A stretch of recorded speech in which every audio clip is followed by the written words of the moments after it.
Hello, hello, hello, hello. Yenge Yenge, Mbote, Yenge Keno, Kiambote. Welcome to Yenge Yenge TV. It's been a while, maybe it's been 1 week, maybe over 1 week. I've not made a show or a live. Today to me, it's a special day because I do have a guest.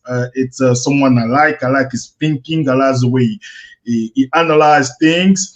And I wanted him to be on my channel today so he can give us some keys. He can give us some input about where we at, the revolution, what we need to do, or where we lacking.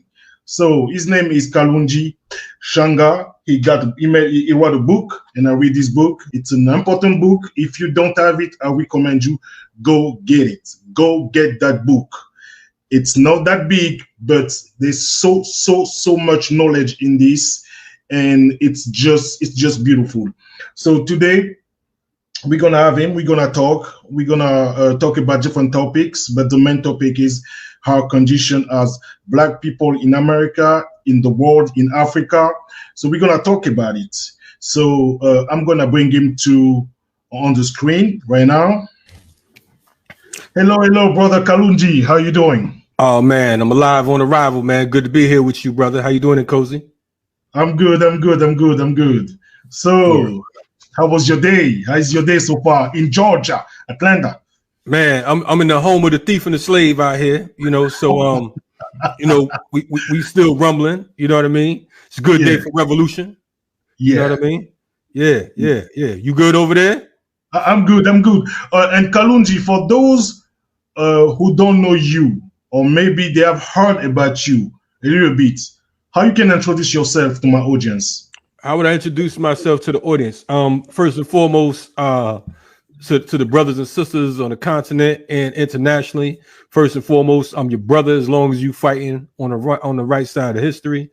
You know what I mean? As long as you are, you are for African people, you for our liberation and anti-oppression, anti-imperialism. You know what I mean? Then I start off as your brother, but from there, I consider myself a freedom fighter, fighting on behalf of our people. And I'm grateful to be a part of this movement, part of this liberation struggle.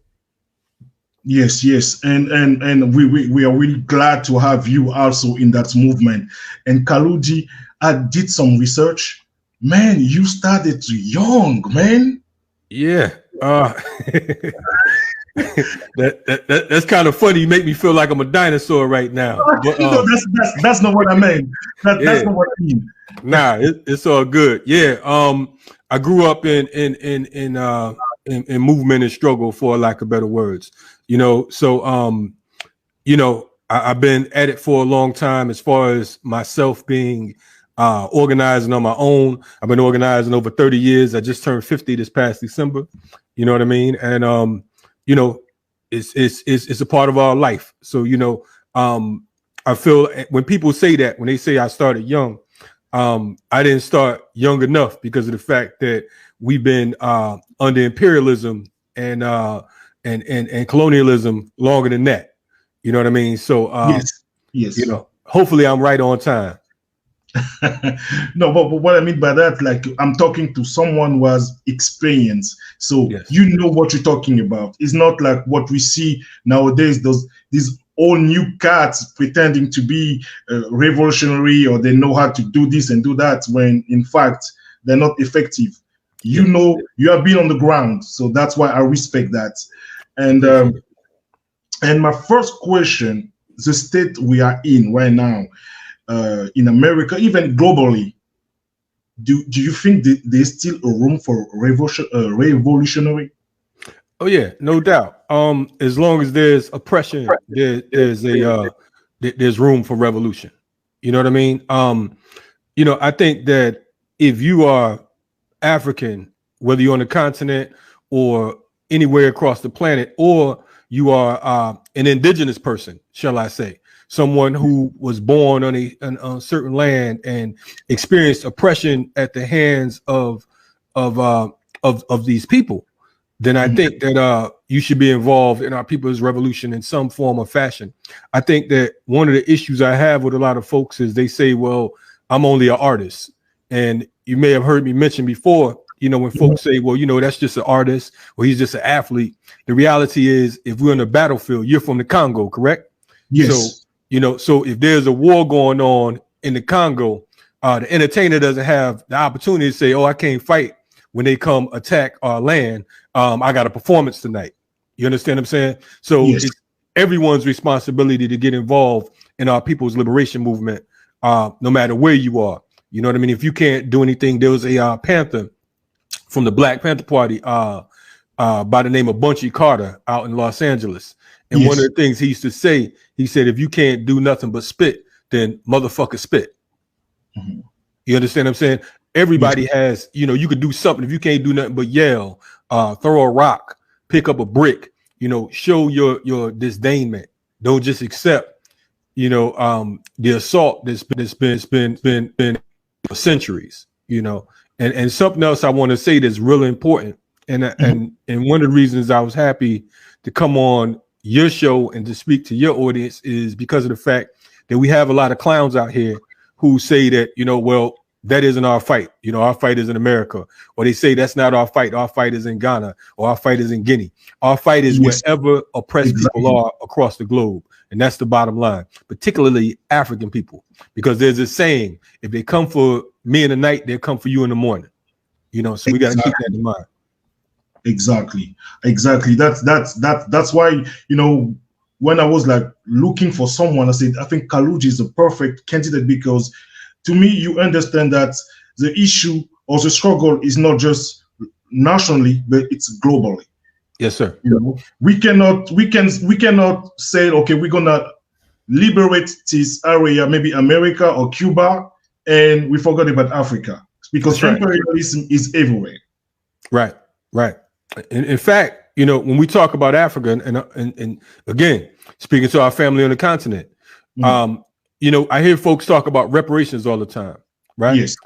One of the issues that I would say I would have with the continent is that Africa should demand reparations. And the first thing that they should do is demand that our people who have been kidnapped and placed in all these different lands and islands and all that request or demand their return, because of the fact that, you know, my position, you know, when I hear folks talking about just money and all that type stuff, you know, we have political prisoners here in the United States. When I talk about reparations, the first thing I want is the release of our political prisoners.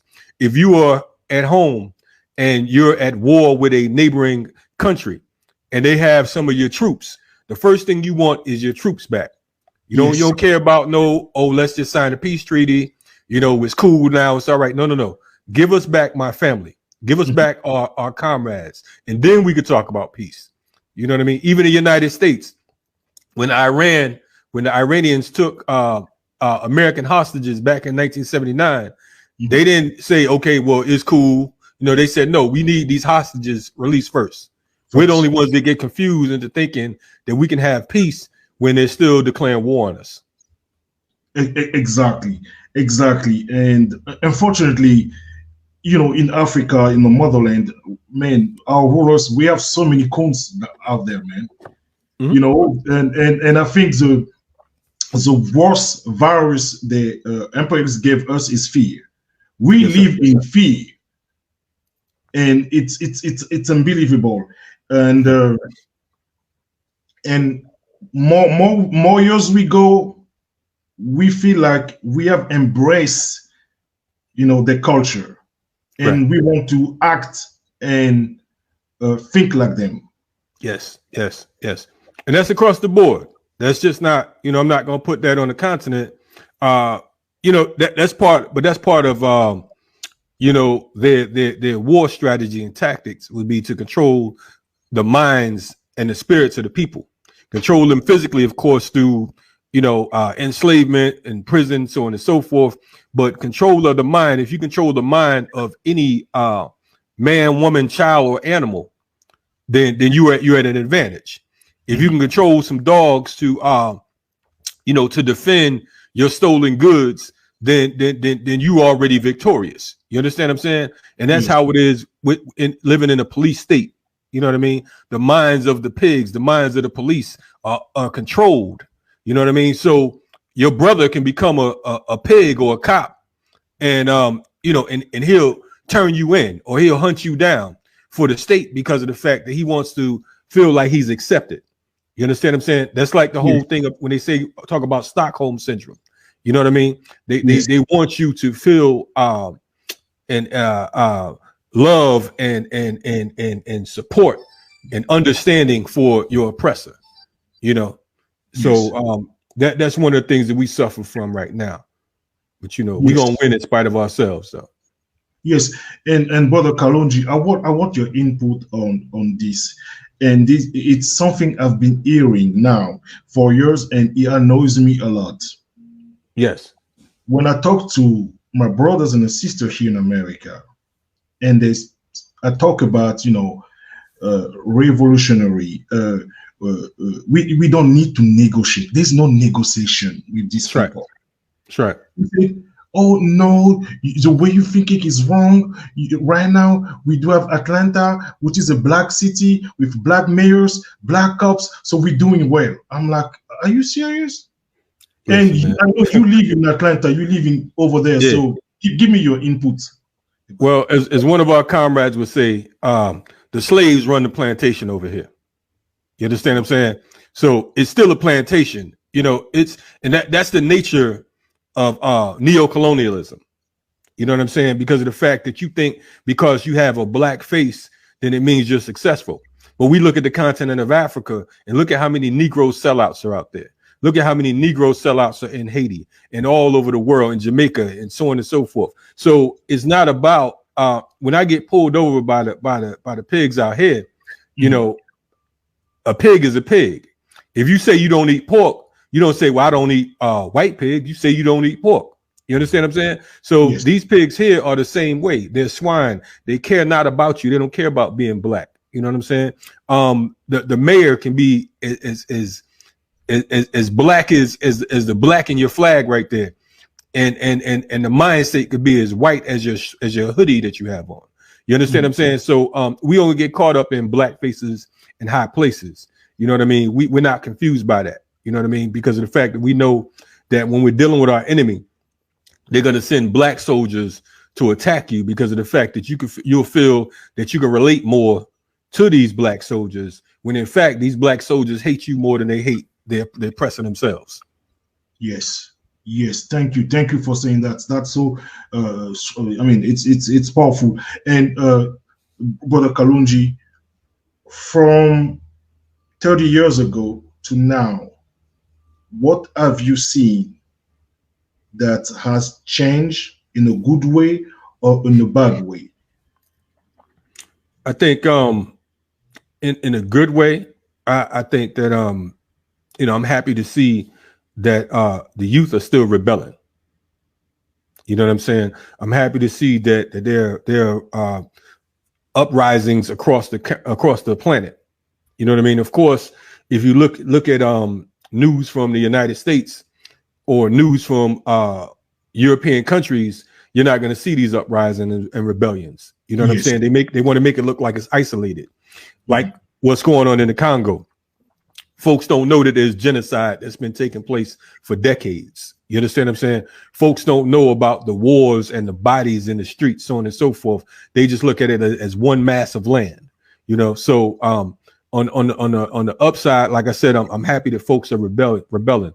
Now, on the flip side, the disdain is there's an increase in ignorance, and the increase in ignorance exists because of things like social media. You know what I mean? Because of cell phones and the internet, so on and so forth, it doesn't require much thinking. You understand what I'm saying? The internet, I like to say, is the gift and the curse because of the fact that you can meet good brothers like yourself and good sisters out there. You know what I mean? But also on the flip side, you have the state that's working the web. You know what I mean? So you don't know who's who and what's what. You know what I mean? Every African is not a brother, or a sister. Yes. You know what I mean? We know that. We can see Mobutu. You know what I mean? And plenty of others here in the United States. So, that's the flip side is it doesn't require much thinking, which makes us ignorant. You know what I mean? You got folks that can tell you about ancient Kemet and all kinds of high scientists and all that. But if you ask them to recite 5 phone numbers that they commit to memory, they can't do that. Exactly.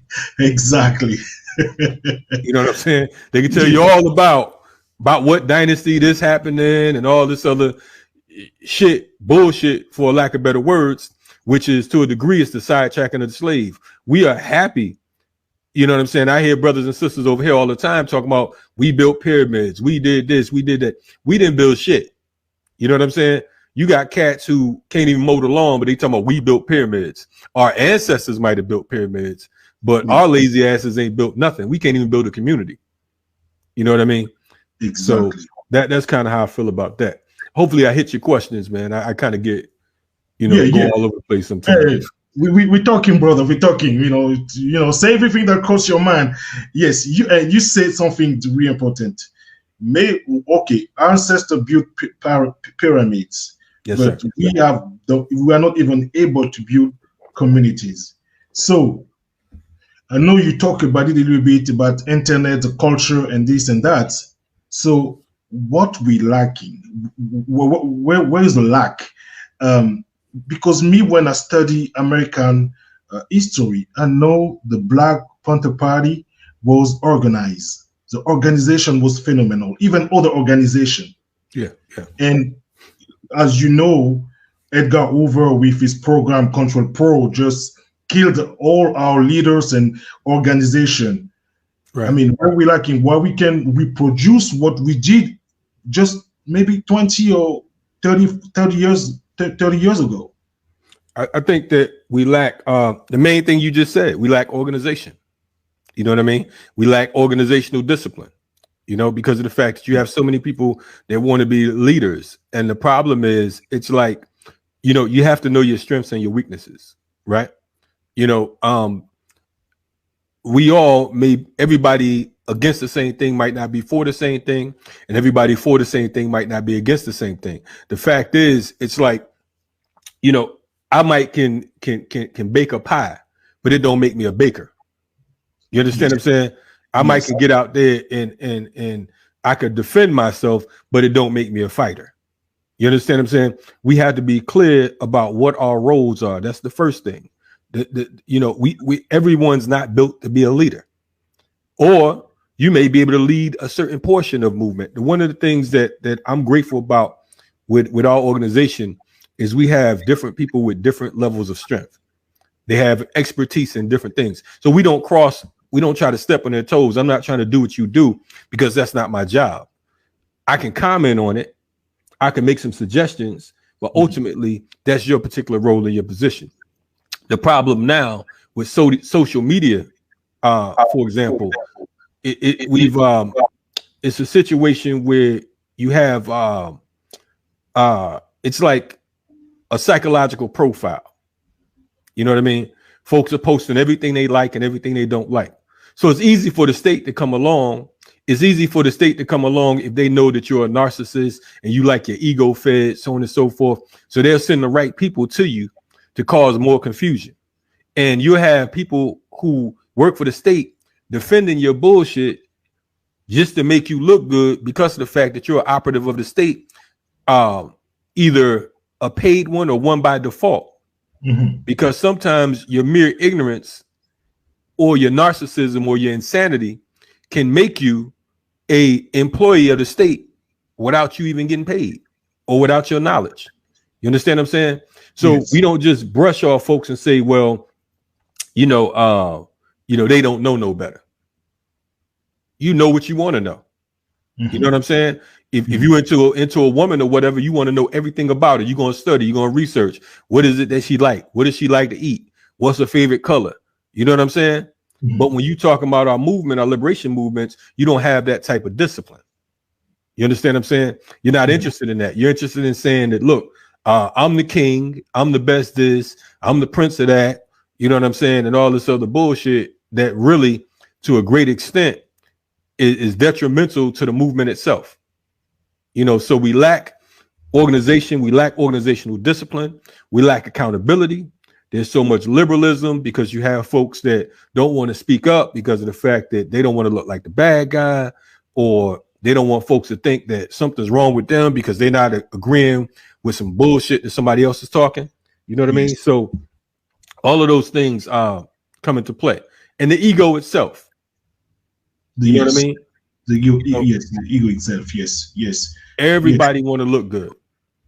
You know what I'm saying? Everybody want to, you know, I mean, I remember back in the day, you know, growing up in the city, you know, if you were into the streets or whatever, street coach or whatever, you know, if you had gold, you wore every piece of gold that you own. You wore all the furs and all the leathers and all that because you wanted to look good. That was style, but it wasn't any substance to it. Yeah.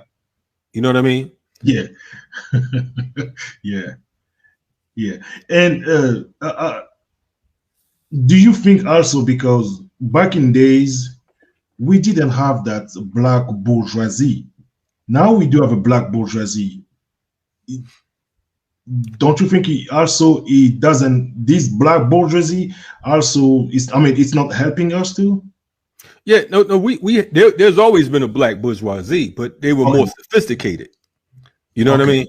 A lot of those were the preachers and the politicians and folks who felt like, you know, they were getting a little bit of change to make themselves look good. They're the ones who opposed the Black Panther Party. They're the ones who opposed SNCC, and they opposed a number of other different groups. I mean, you had organizations who were under the guise of quote unquote civil rights, whose main joint was to meet with white folks, make agreements, and lead our people in the wrong direction. You know what I mean? So there's always been a black bourgeois class, you know, and that goes back even to Garvey and Du Bois and so many other folks, because of the fact that, you know, it's been class struggle. You know what I mean? You got some folks that didn't like a certain type of leadership. You didn't like dark-skinned folks who were in positions of leadership. I mean, think of how insane that is. Here it is. We come from the continent of Africa, right? Where we're supposed to have melanin. We're supposed to be dark skinned. You understand what I'm saying? But we've been raped and pillaged and cross how do you say it? Race fixing and all that type stuff. You know what I'm saying? And I'm not knocking anybody's thing. I'm just stating the facts.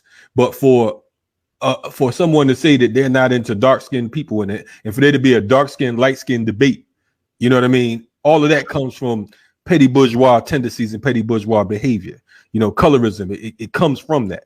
You know what I'm saying? Rewarded for being of a lighter skin, rewarded for having a thin nose like our oppressor, or thin lips like Europeans. You understand what I'm saying? You know, we're rewarded for that type of shit. Whereas if you got a big nose and big lips and you're dark skinned, then, you know, don't trust him. You know what I'm saying? That's all psychological warfare that's been handed down by our oppressors. Exactly. And in your book, I'm gonna show it again. Please, guys, go get that book. Get that book. It's so good. In your book, you talk about how to build a people army, and you talk about family, and you say family is an important piece in our fight. Can you a little bit elaborate about it? Yeah, I mean, it's one of the things, man. I talked about family structure from a natural family structure and from an organizational perspective, because of the fact that, unfortunately, you know, we're all not born into the greatest quote unquote family structures, right? You have your the family that you're born with, and you have chosen family. You know what I mean? Which could be comrades or whatever. There are some folks that most of us have that we may be closer to than we are to our original the family we're born into.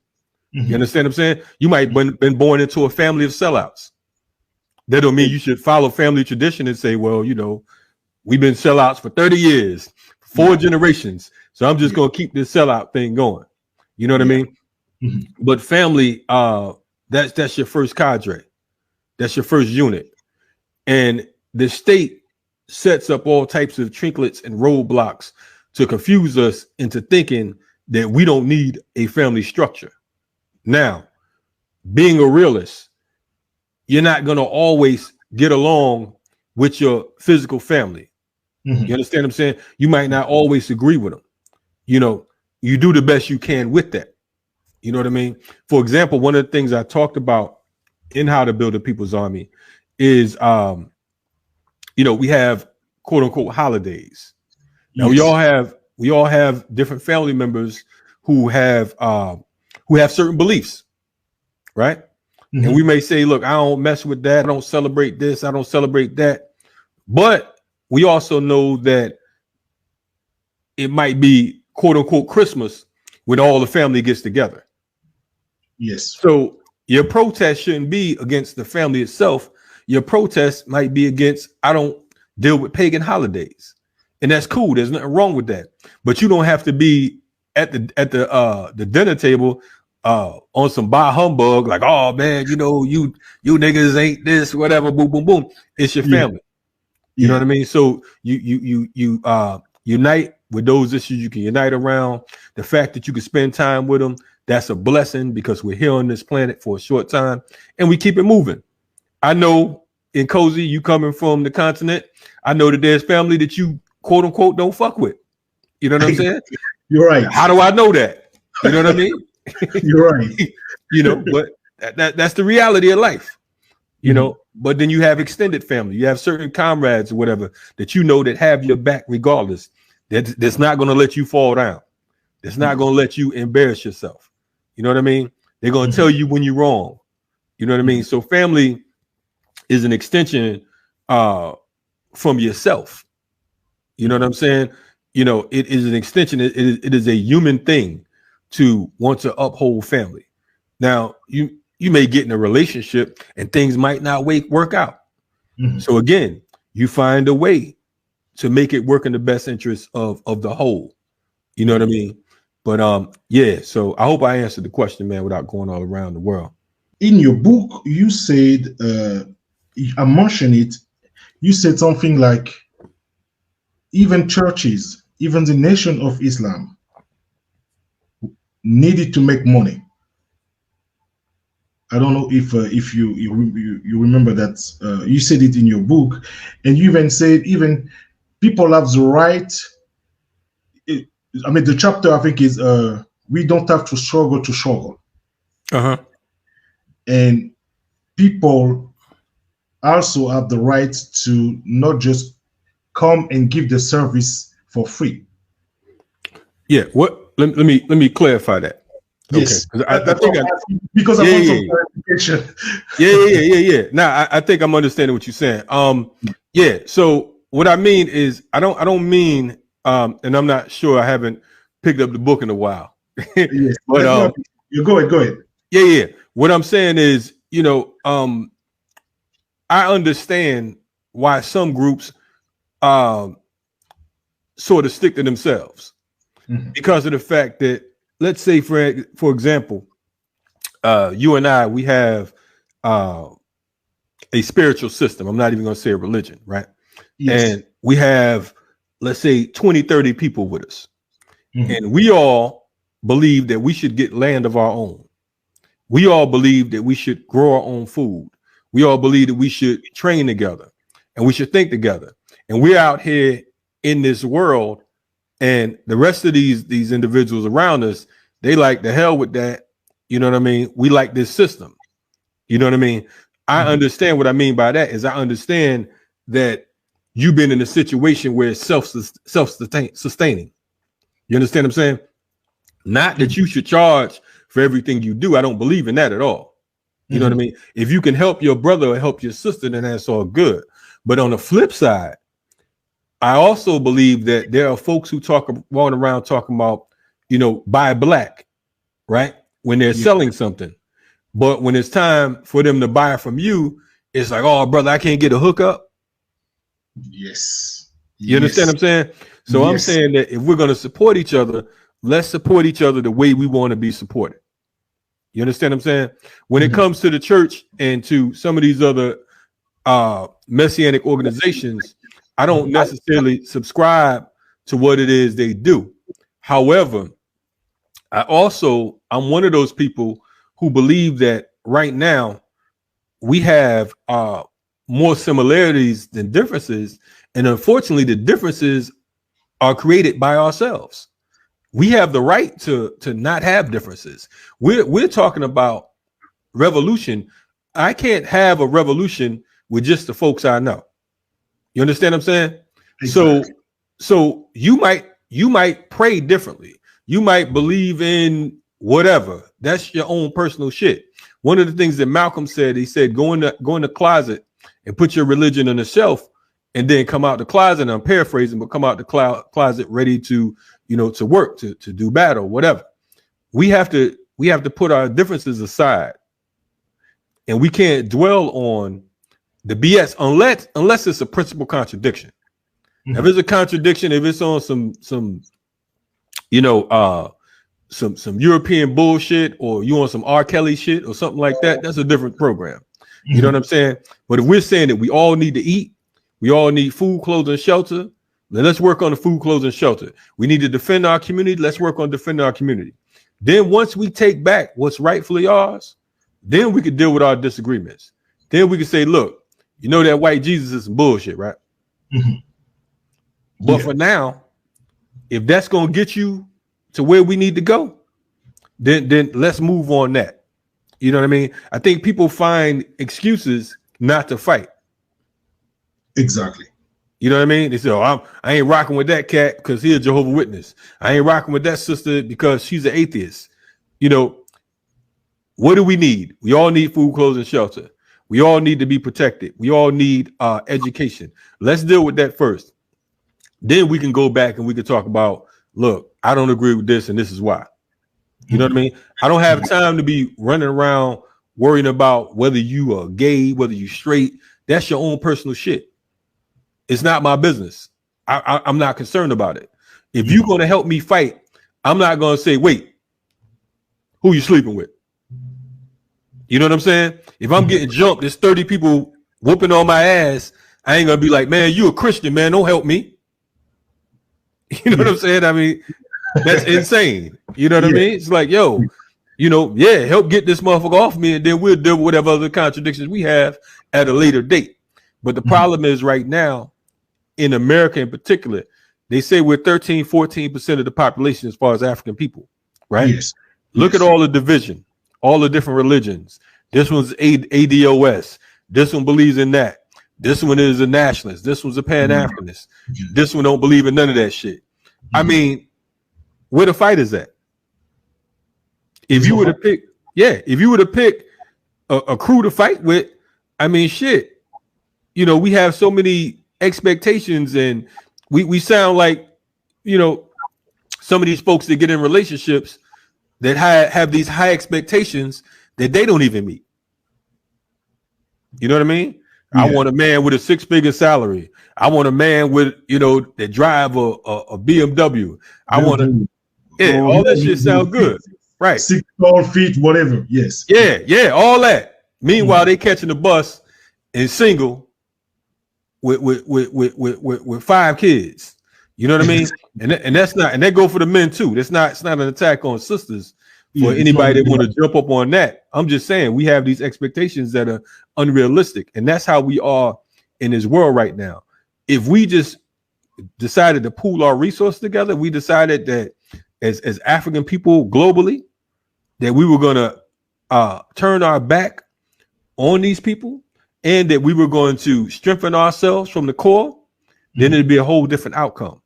But since we don't do that, you and I, we're not even supposed to be on this call. We're not supposed to be on this thing together. You know what I'm saying? You're right. Yes, you're right. Oh man, because Africans don't believe whatever. I don't see him helping us. I mean, where you been to see him help you? You know what I mean? Yeah. What have you done to help Africa? And then you got folks, Americans talking about, Africans living in America talking about moving back to Africa to help Africans fight. I don't believe you if you got dudes selling drugs on your stoop. If the block you live on is infested with all types of murderers and rapists and so on and so forth, You mean to tell me you're gonna go to the Congo to help fight?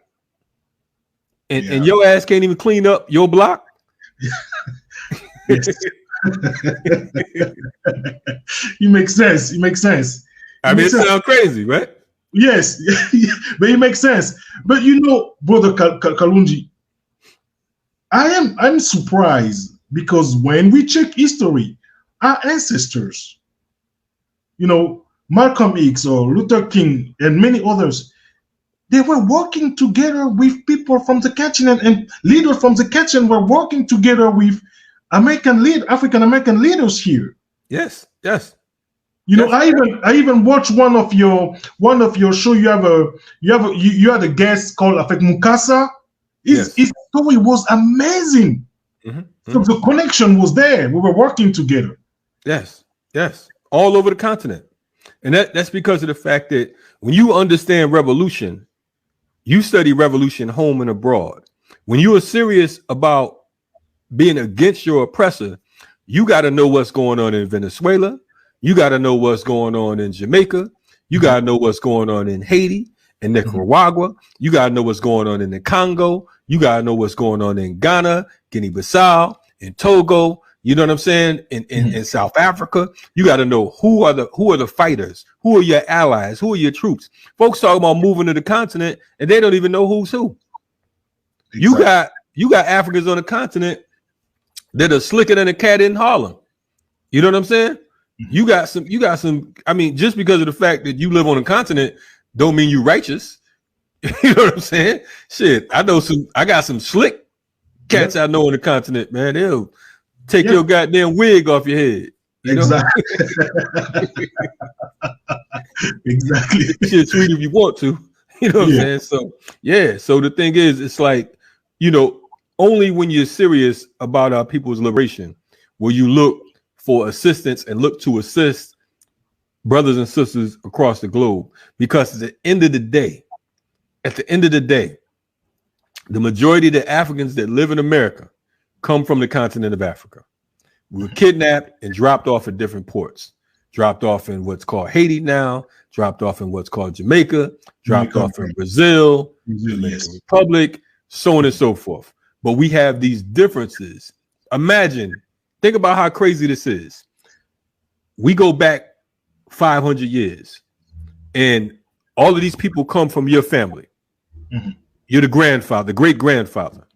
And these are all your children that was dropped off in different ports. You understand what I'm saying? And they begin to raise their children. They have a disconnect to you now.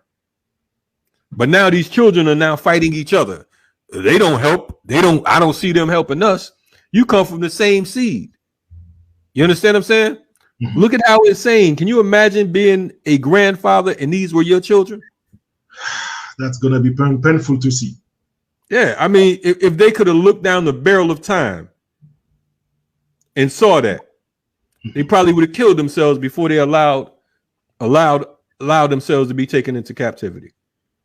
And some of them did. Some of them jumped off of ships, off the boats. They did. You know what I'm saying? Knowing that many of them fight hard and lost their life. Right. You know. Right. Yeah, but I mean, we're not looking at it like that. We're just so we look at Africa as some mythological place. You know what I'm saying? Folks don't know it's 54, 55 countries on the continent of Africa. You understand what I'm saying? They don't know it's over thousands of dialects, thousands of different languages spoken. Cultures, different cultures. And let me tell you this story. You know, brother Kalonji, when I got here and I was going to college, first year, I could not speak, I could not read, I could not listen English. So when you were speaking to me, I was scratching my head like, what the brother is saying, what the sister is saying. Right. And I was talking to one of our sisters, and she asked me, how did you get here? And I told her, you know what? I swim in the ocean for 3 months. And she believed me, and she said, really? That's amazing. I'm like, wow. He was funny to me. Hey, you can tell somebody that now and they'll believe you. You know what I mean? Because of the fact that, you know, that's the imperialist mindset. Yes. You know what I mean? And I'm gonna say something else, man. Even in our oppression, we arrogant. You understand what I'm saying? Yeah. Even in our oppression, we arrogant. There's Africans here in America that think that we're the only ones that were enslaved, or that for some reason we had the worst type of slave master. Mm-hmm. You know what I mean? Mm-hmm. You know, there's Africans that don't know about rebellions that took place all throughout the diaspora. It wasn't just in Haiti. Mm-hmm. You have rebellions in St. John and St. Croix and all over. All over. You know, the U.S. as well. You know, so we didn't just accept this. We fought. There's some youngsters now. I see them talking about this isn't our grandparents' fight. You know, I mean, I don't know what kind of sucker grandparents you had, but my grandparents fought. You understand what I'm saying? So, but it's the ignorance and the arrogance. It's one thing to be ignorant, but to be arrogant and ignorant is a hell of a combination. Yes, it is. It is. It is. And Brother Kalonji is the same in Africa, because, and when I talk to my brothers from Africa, I always tell them, don't think that the struggle is just here. It's global. What is going on here? It's going on in America. It's going on to the Dominican Republic, in Haiti, everywhere. Yeah, France and anywhere else. Spain. Yeah. Yes. Wherever we are and they are, it's a problem. Yes. You know, we think we're free, but none of us are free. Zero. It's an illusion. That's right. Because now you're driving a BMW, you have a iPhone. That's not freedom. That's imperialism playing with your mind. Absolutely. Absolutely. It's a false sense of security, a false sense of belonging, and a false sense of success. There's a rap group called Little Brother, and one of the lines from one of their songs is they said, do you really want to win, or do you want to look good losing? We look real good losing. Brother, say it again. Say it again. Say it again, please. Say it again. That's so powerful. Say it again. Say it again. Do you really want to win, or do you want to look good losing? And that's exactly where we are right now. We look so fabulous losing. You understand what I'm saying? We're walking around with the biggest chains and the biggest whips. You understand what I'm saying? We are impressed by bullshit, for lack of better words. You know what I mean? When in reality, everything that's real is being smothered. You know, I mean, there's debates online right now. I just saw someone asked me about these two clowns on YouTube, Kevin Samuels and Umar Johnson. Johnson, yes. Yes. Total distraction. Here it is, brothers and sisters being murdered in the streets, being gunned down, people starving across the planet. And when I say being murdered in the streets, I'm talking about from the US to the Congo. You understand what I'm saying? Murdered in the streets, blood flowing in the streets. And you clowns are debating and we're wasting time. That's sidetracking right there. We should look at them as enemies to our people, because of the fact that they talking about bullshit when all this real shit is taking place. Someone just lost their life. Someone's mother just lost a child. Some child just lost a father. And you sitting there debating on some nonsense. You understand what I'm saying? Mm-hmm. You know, so to me, that's the sidetracking of the slave. That's the Negroes trying to confuse the rest of the plantation. You know what I mean?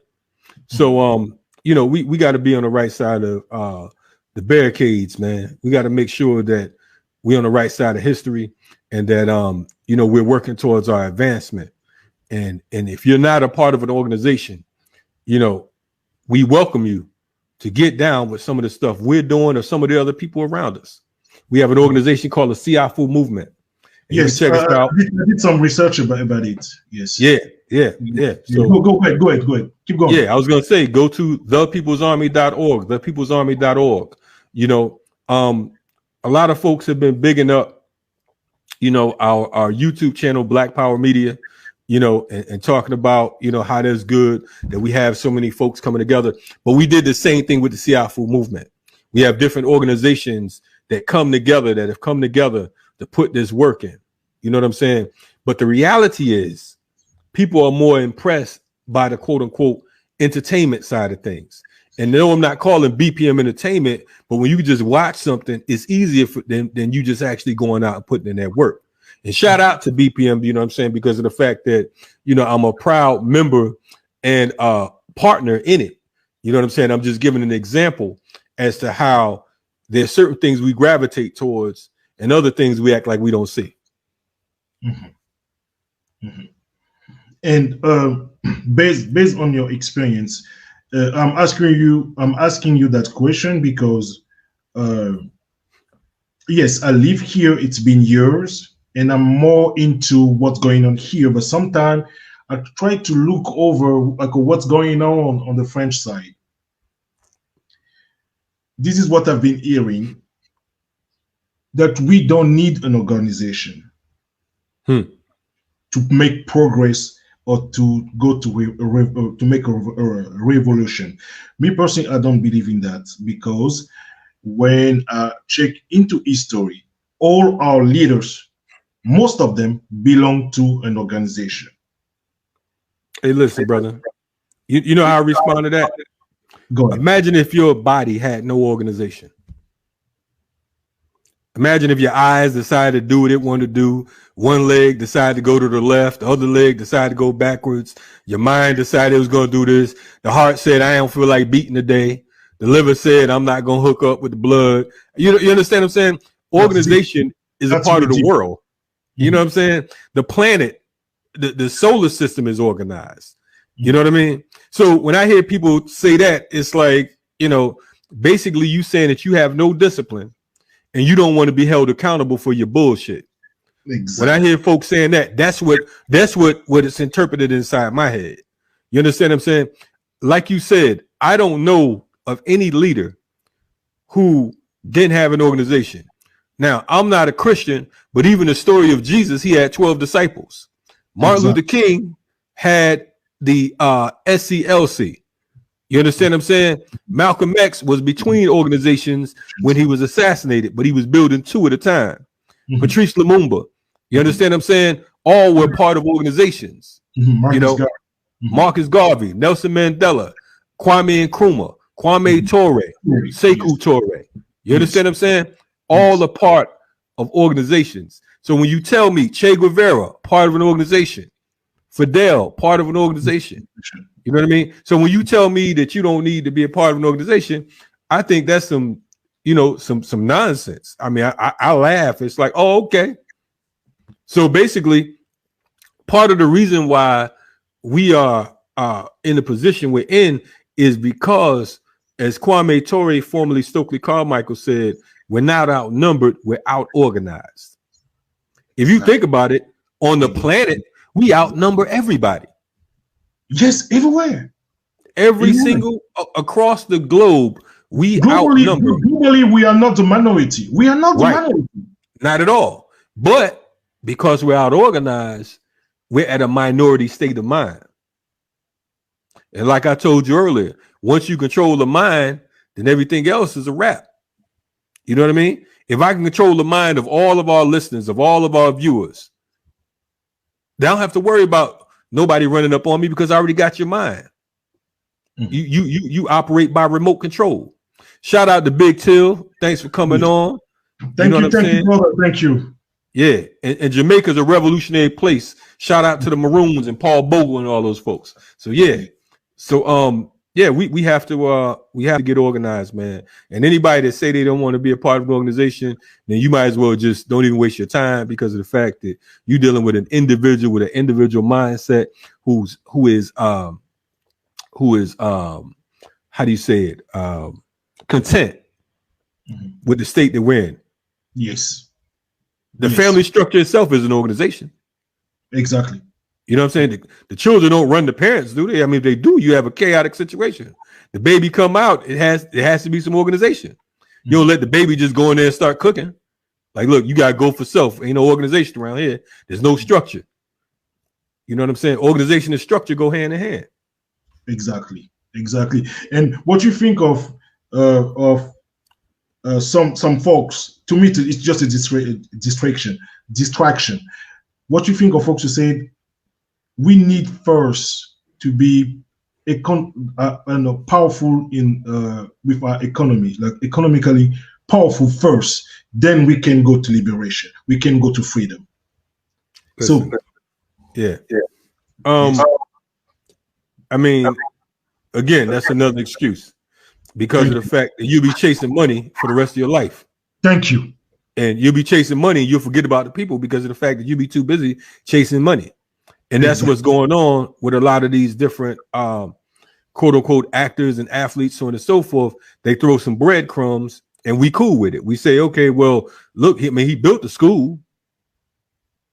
I mean, he fed some children in the community. He opened up a community center. What else do you want? We want liberation. Like I said, when you're at war, you can't be like, NKozi, where you about to go? Oh, nah, man. You know what I'm saying? I already shot 3 of the enemy. I'm like, we're in the middle of the battlefield. Like, I'm going to go home and take a lunch break. You don't leave the battlefield till it's won, right? Mm-hmm. You don't leave the battlefield till it's over. So, we going to win in spite of ourselves, man. It's just a need for discipline, a need for study, but group study and political education. I'm looking at some of your books in the background. Those are books that folks should be reading. You know what I'm saying? And should be studying. Cherokees joke and Dr. Ben over there. Yeah, you got Dr. Ben on the other side. Yes. I've worked with and learned from Theophile Benga, who worked with Cherokees joke. I worked with people like Dr. Ben and Dr. Clark and all these folks, whatnot. Mm-hmm. You know what I mean? So you study not only from the scholars from that particular perspective, but you study from the freedom fighters as well. Exactly. You understand what I'm saying? Exactly. And there's a difference. Mm-hmm. With the movement, there's accountability. You understand what I'm saying? There's responsibility. And then you have the quote unquote conscious community. There's no accountability and no responsibility. It's just some shit. But knowing and doing is like they say, knowing is half the battle. You know what I mean? Mm-hmm. So with folks like yourself and a lot of the brothers and sisters that we're running across, is an honor and a blessing to be able to dialogue and to and to have these quote unquote meetings of the minds, for lack of better words. You know what I mean? Because of the fact that sometimes you get some folks who read so many books that they just end up dumb. Say it again. Say it again. Say it again. Say it again. I mean, because of the fact that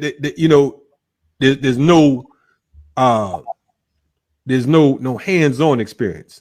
I know folks that have I know I've been around some folks that hit me with so much theory, and they'll be talking about people that I know personally and trying to school me on what's going on with the people that I'm that I walk with. Mm-hmm. I was in a situation one time with one of the co-founders of one of the 60s movement eras, one of the organization co-founders, and we had another cat telling us about that organization, and the brother who started the organization was right there. I already introduced the dude to him, but he was so arrogant. He's trying to tell him what went on during that particular era, and he's younger than me. He was nowhere to be found. But that's the thing. Yeah. Arrogant. So yeah, arrogant and ignorant at the same time. This is why I always tell to my audience, like you said, knowledge is half of the battle. Yes, it's sir. not the battle. No. And don't be a prisoner of books, right? Because there's a reality out there, and we need to have experience. There's some folks, they're expert in books. They can talk to you about the book, but when it's time to jump into action, they back down. Hey. Theory without practice is dead. Empty rhetoric. That's right. That's right. Yeah. Empty rhetoric and fashionable militancy. That's part of the issues we have right now. You know, but to me, sorry, but to me, you can even people who said, okay, I'm a fighter or I'm a Pan-Africanist. You cannot be one of them if you don't belong to an organization. Period. Because of the fact that you will cause confusion and you will cause issues amongst yourself and the masses. You know, I like to shout out, you know what I'm saying, one of my brothers, Balogun Ojatade, who is founder of the African Martial Arts Institute. He's also a Yoruba priest, an Ifa priest, and he's also we co-found the Urban Survival Preparedness Institute. You know what I mean? One of the things that I appreciate from my brother is that we deal with the physical, mental, and spiritual. You understand what I'm saying? We get caught up in these in the terminology.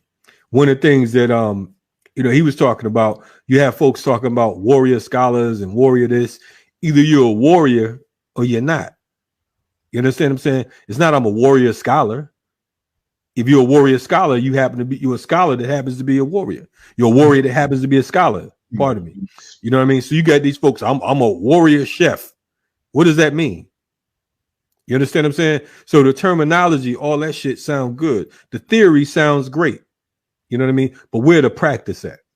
You know what I mean? Don't beat me in the head with your philosophies and your opinions and your knowledge that can't be used for shit. That's like me having a Rolls Royce parked outside, but it don't have an engine in it. And I'm taking all these pictures in front of this Rolls Royce and I'm letting folks sit in it the whole nine. And then you say, hey man, boom, my wife going into labor. Can you take us to the hospital real quick? Oh no, this car don't run, ain't got no engine. It look good, but what good is it if it ain't put into practice? It sounds good, but what good is it if you can't make no moves with it? You know what I mean? So again, we get caught up in the superficial bullshit. Now, is that saying, you know, don't read? Hell no. I'm saying read to your heart's content, but also get an understanding, study with folks from all parts of the spectrum. You know, because of the fact that one of the issues I have as well is we have folks who dismiss the masses.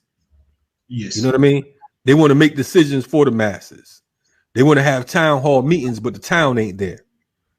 They want to have meetings to talk about what's going on in the hood, but you're doing it outside of the hood. Go to the hood and talk about that. Set up shop in the middle of the hood. You know what I mean? If you're going to talk about what's going on in the Congo, go to the Congo and assist. Yes. Don't just talk about it's a shame. Sign this petition. Put your money where your mouth at. Exactly. You know what I mean? But you know, it's where we are today. Yes, it's the same way when we see some of us, you know, talking about Kamala Harris being one of us. I'm like, I mean, you guys, I don't know what's going on. I mean, if you know her background and how many of us she put in jail, in prison. That's right. You cannot talk like that.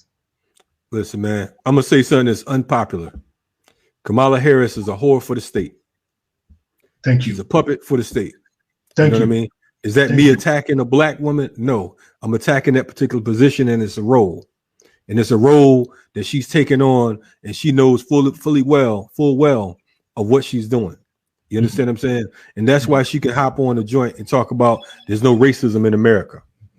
You know what I'm saying? Like I pointed out last week, if there was no racism in America and there was no sexism in America, then they wouldn't say that she's the first vice president of color or the first black woman of color. She'd just be a vice president. Yes. You know what I'm saying? Yes. If there was no racism in America, they wouldn't ask you if you were white or African American. They don't even consider black folks American. They put the hyphen on it. You're African American. You understand what I'm saying? If you was American, you just be American. You understand what I'm saying? They don't ask you, are you European American?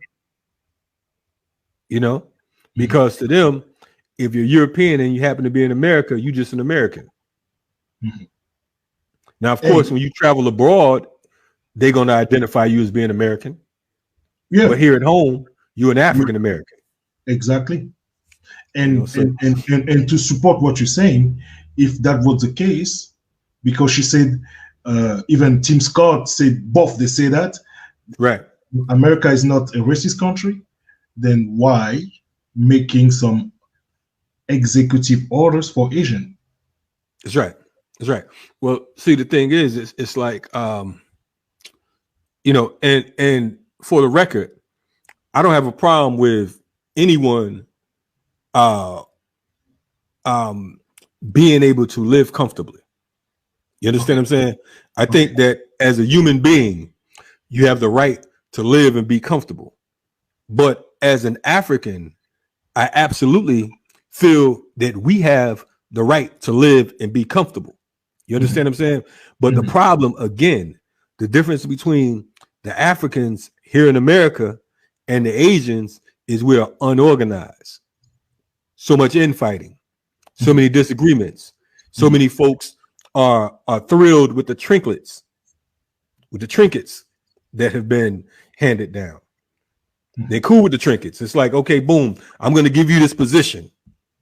You know what I'm saying? I'm going to make you the first black mayor. You're going to be the first black police chief.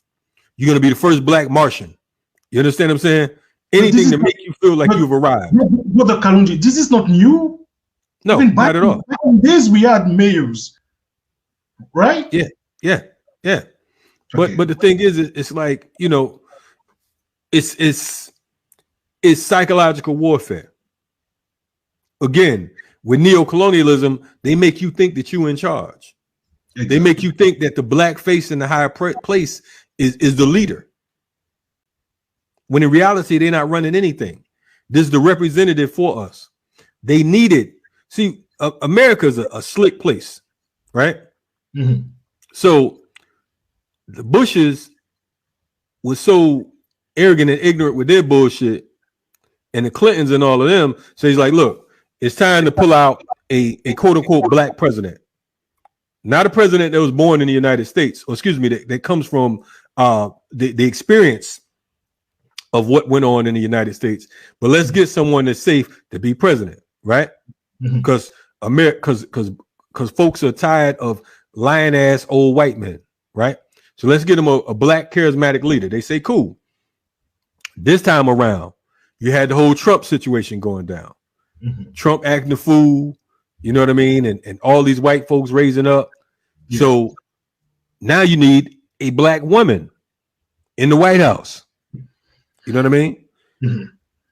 So let's throw rusty ass Joe Biden up, and he got to be smart enough to throw a Negro woman on the joint who's not even going to claim to be black. She'll be black by popular demand, and other times she'll be Indian and anything else she need to be in order to fit the profile. Thanks, you know what I mean?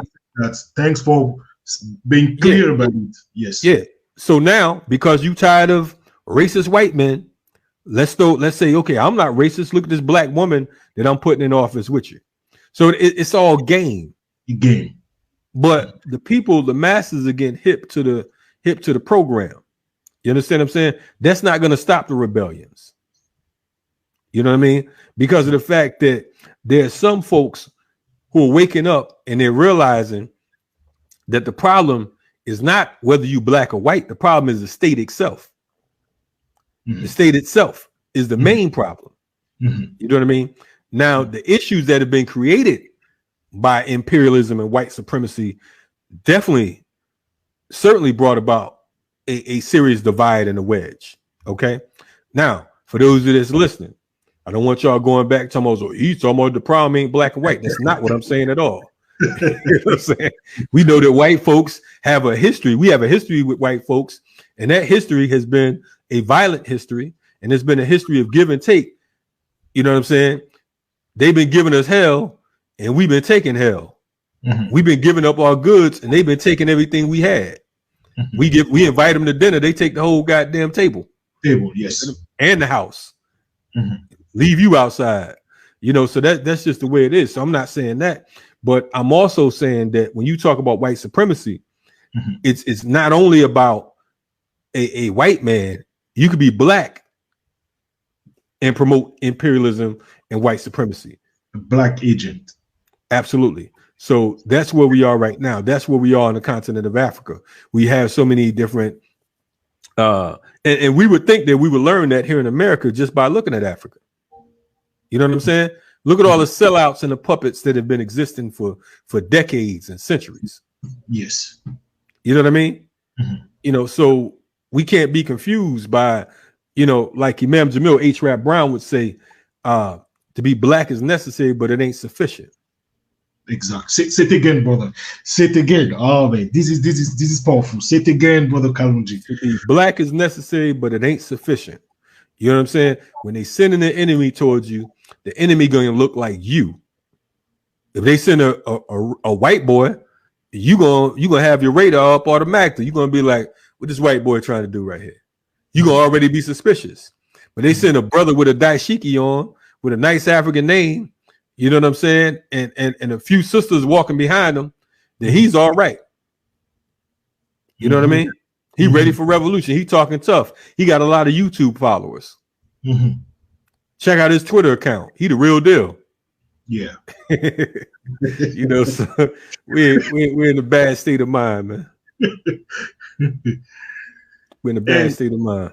And then, brother Kalonji, so what's your take on in our fights?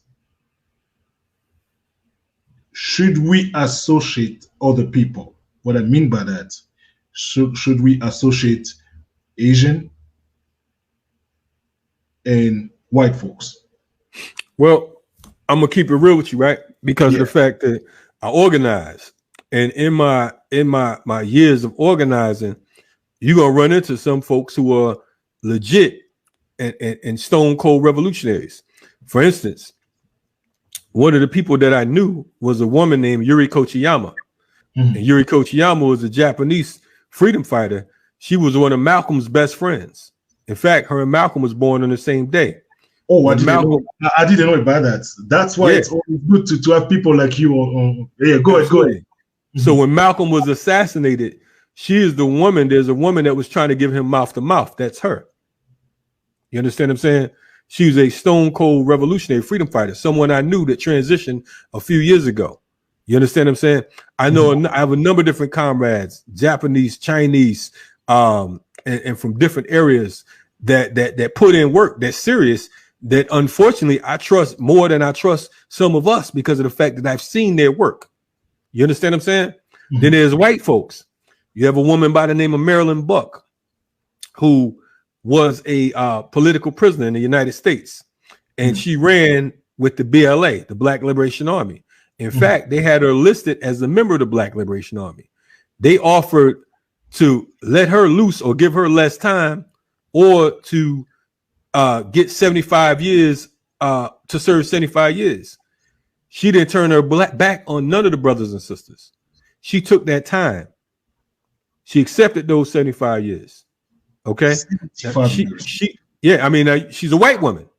Wow. They allegedly said she allegedly supplied guns to the Black Liberation Army, which is the offensive side of the Black Panther Party. But what happened was she ended up becoming terminally ill with cancer while in prison. They let her out and she transitioned five days later. There are a number of different white attorneys.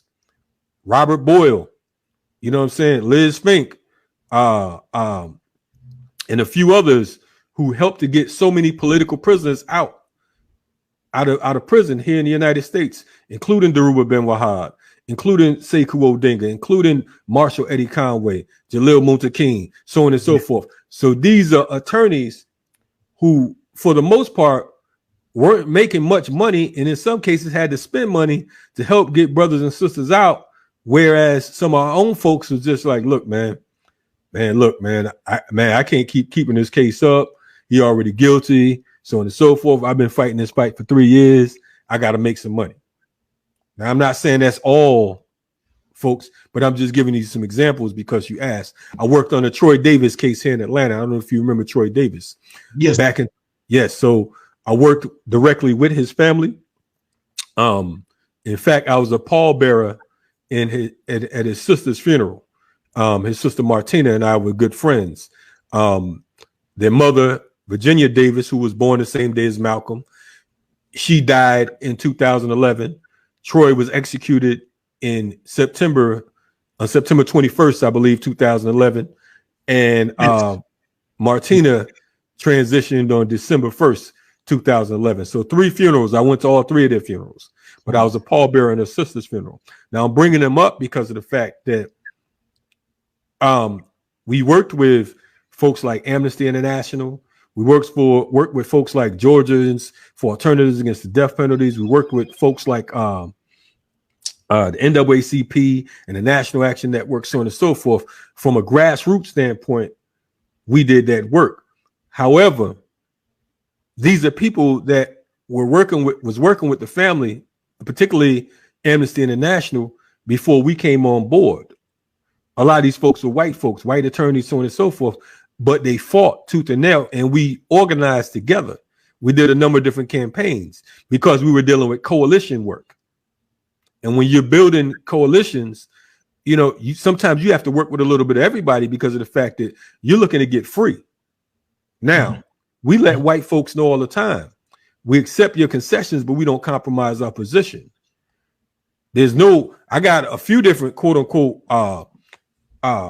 white allies and comrades, so on and so forth, but they're clear about their role and our role. You understand what I'm saying? I don't take the lead from them. They take the lead from us. We make the demands and they assist. You understand what I'm saying? So which not the case with that. I don't know even how to call that thing called BLM. Yeah, well, to us, BLM is Black Liberation Movement. We don't know nothing about those other cats. You know what I'm saying? Good. That's something else they're doing. Yeah. Keep going, sir. You know, but I think that this time, this last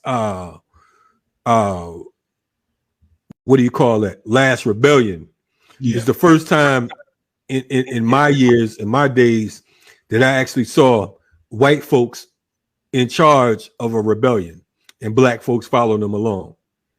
I've never seen that before in my life. So I knew that at that point. Malcolm X warned us about it. He told us we should know better. Yeah. But see, the thing is, unfortunately, there are a lot of sincere forces. There are a lot of youth that are sincere with what it is they're doing, but many of them haven't studied and haven't come under the right leadership. You know what I mean? So when you don't have political education, you don't have proper politics, then you go off emotions. You understand what I'm saying? And emotionalism and sensationalism is what has us fucked up right now. Part of my English. You know what I mean? Okay, good. Because, you know, some people... We're free here, man. We're free. Yeah. No, I'm free everywhere. Yeah. You know, some people, you know, they're like, oh, that's a curse. To me, the English language is a curse. You understand what I'm saying? The fact that we're African people and we have to speak English is a curse. Speaking French and Spanish is a curse, and Portuguese is a curse to me. You know what I mean? But that's a whole nother day. But so you know, we have to be serious about our liberation, just as serious as they are about their imperialism, as serious as they are about their domination. We have to be about our liberation. You know, and until we arrive at that particular juncture, we'll still be, you know, talking loud and saying nothing. Yeah. Yes. And I want to shout out to Big Tail, Gemini, Jadorian. Welcome to my channel. How you say his name? You said Jadorian? Jadorian. Welcome. No doubt. Niambi, no doubt. Niambi. Thank you for being here. Thank you. Yes. Okay. Yeah. All right. Whole crew. Yeah. And and you said it, political education. We're lacking of it, our youth, our people.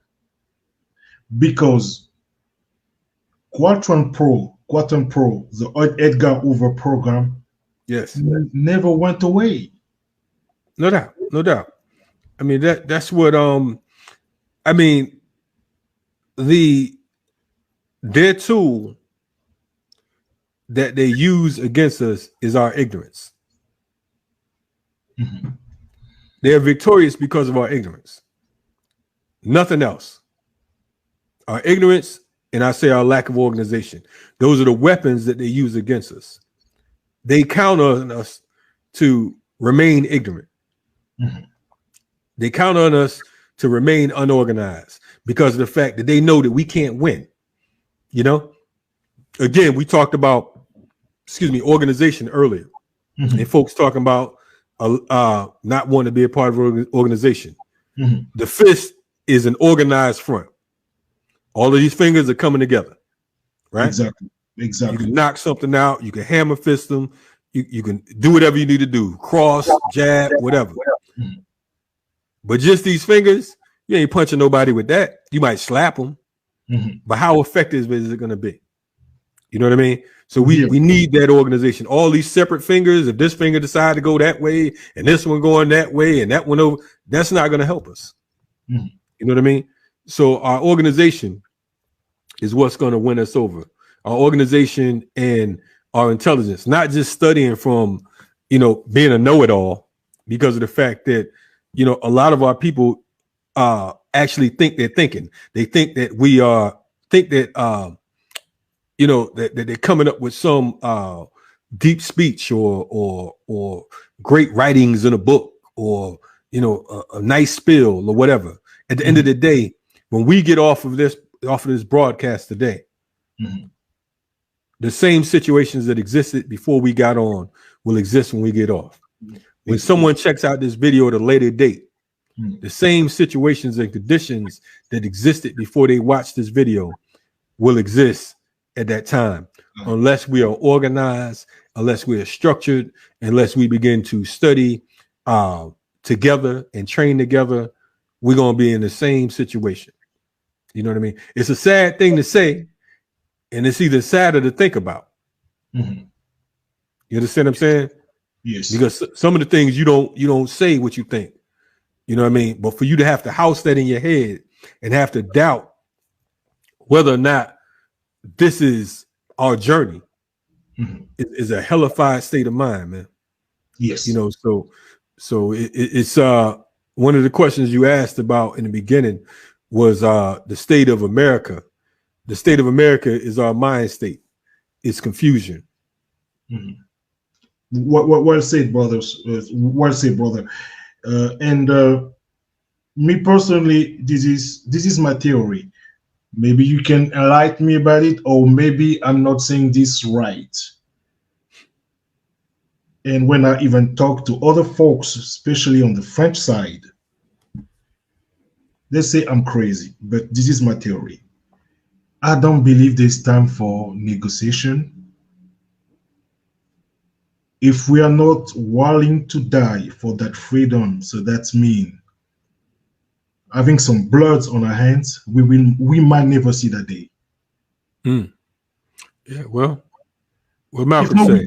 If not, we're gonna just keep talking.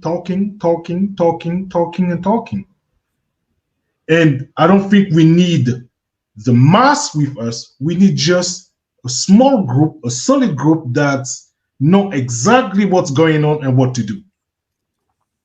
Yeah. Because you look, I'm gonna go like you look Africa, 54 countries. We are under imperialism on every side. On this side is British, on that side French people, on that side is Portuguese, on that side it's American. Yeah. And we have our brothers, our sisters who got kidnapped that all over the world, suffering the way we're suffering. So if we don't, at the end, kick them out by any means necessary, like say Malcolm X, we might be just talking for talking. Oh yeah. Yeah. I mean, it's like what Malcolm said, man. A revolution is bloody. Thank you. You know what I'm saying? And he said, if you knew what a revolution was, you might get out the alley. You might get out the way, because of the fact that, you know, our people are afraid to live because they don't want to die. Yeah. They're afraid to live because they don't want to die. But I'm here to tell you, or to remind you, that we all got to go. There's no fountain of youth. There's no magical powers that's going to come along and save you from the ultimate. You know what I mean? Mm-hmm. At the end of the day, no one leaves this life alive.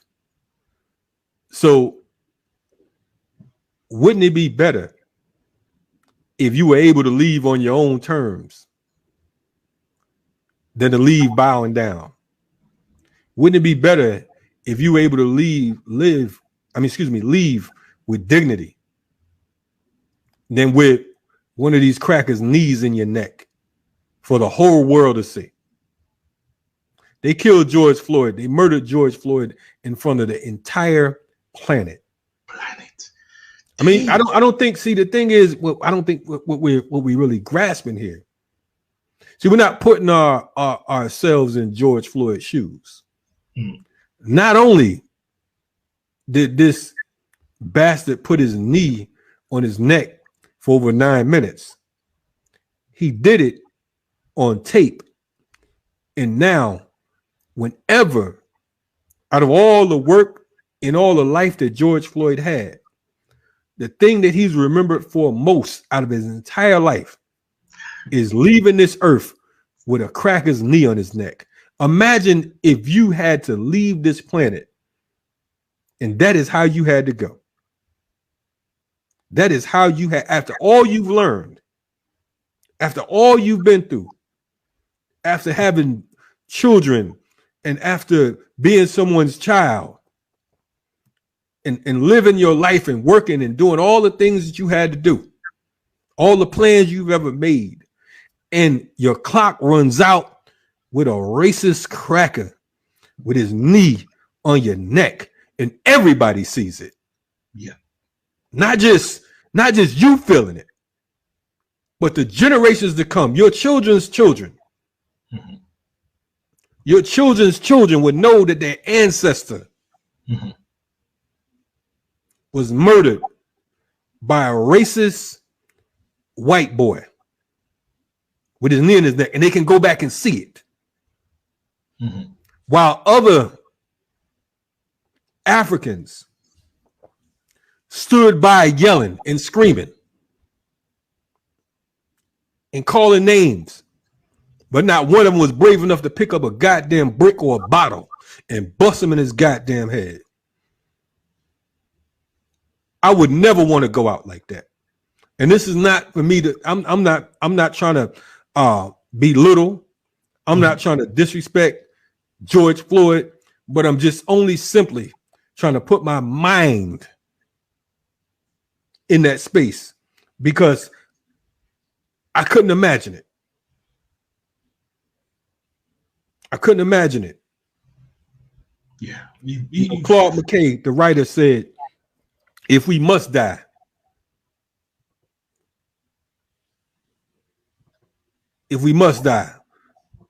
let us not die like animals. Let's die with our back up, not with our back up against the wall, but fighting. We got to fight like hell, man.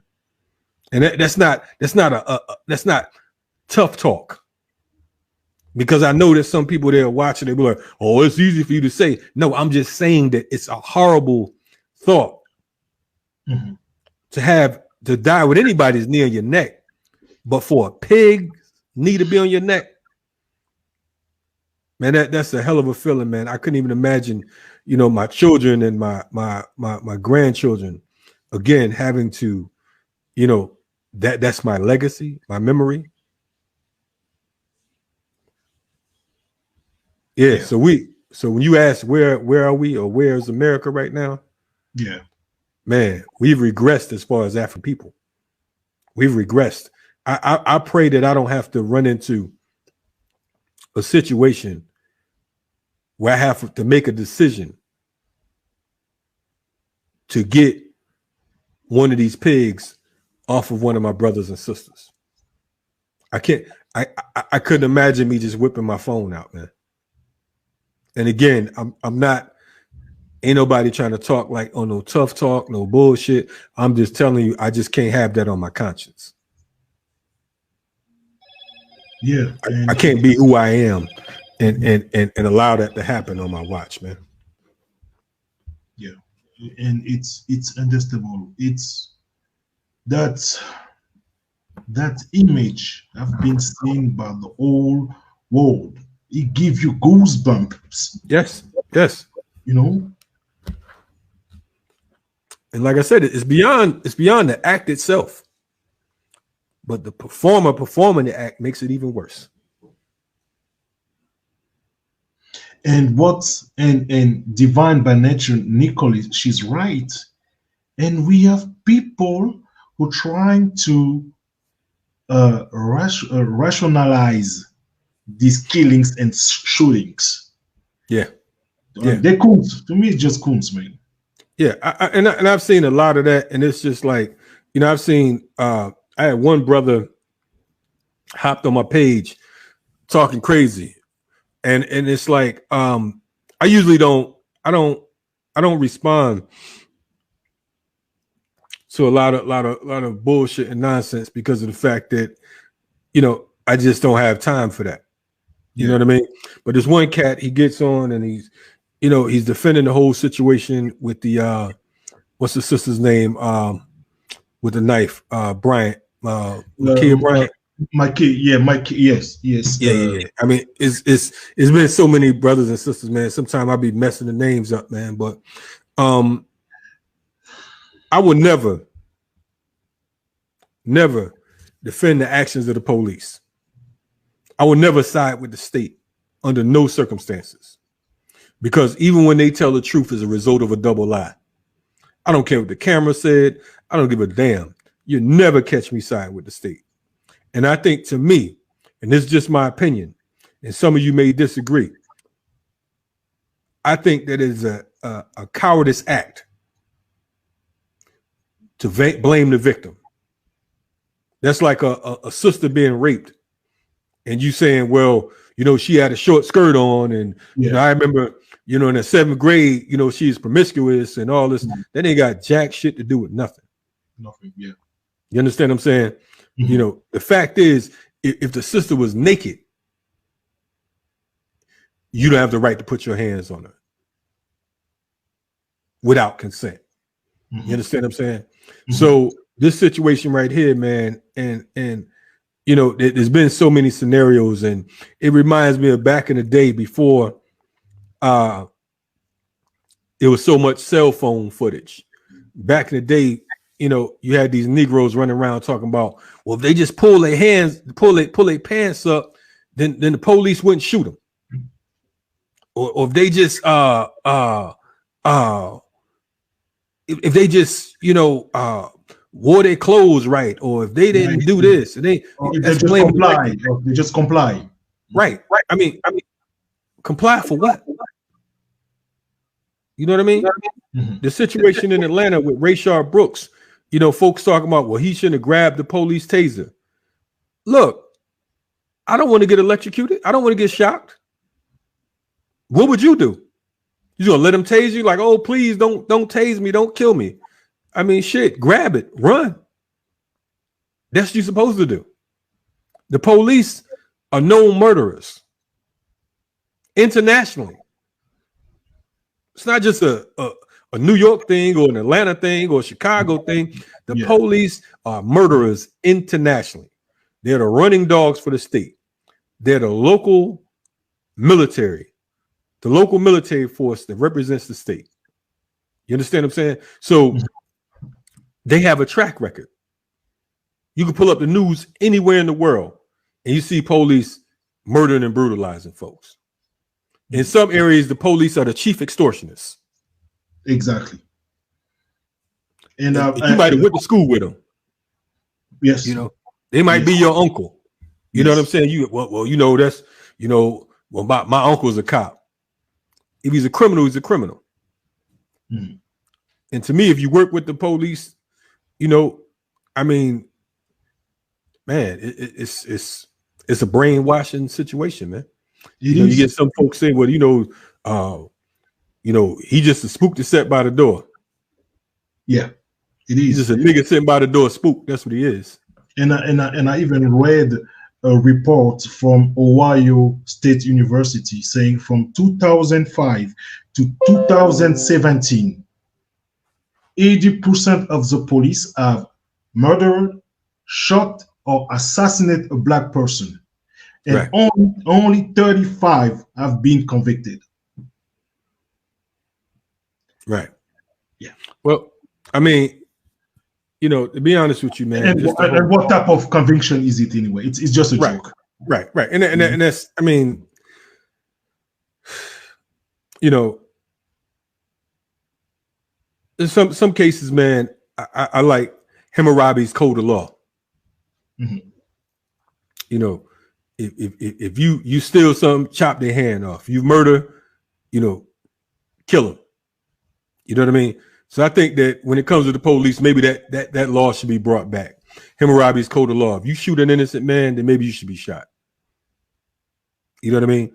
But for you to be tried and convicted, what? I mean, gonna be tried to prove what?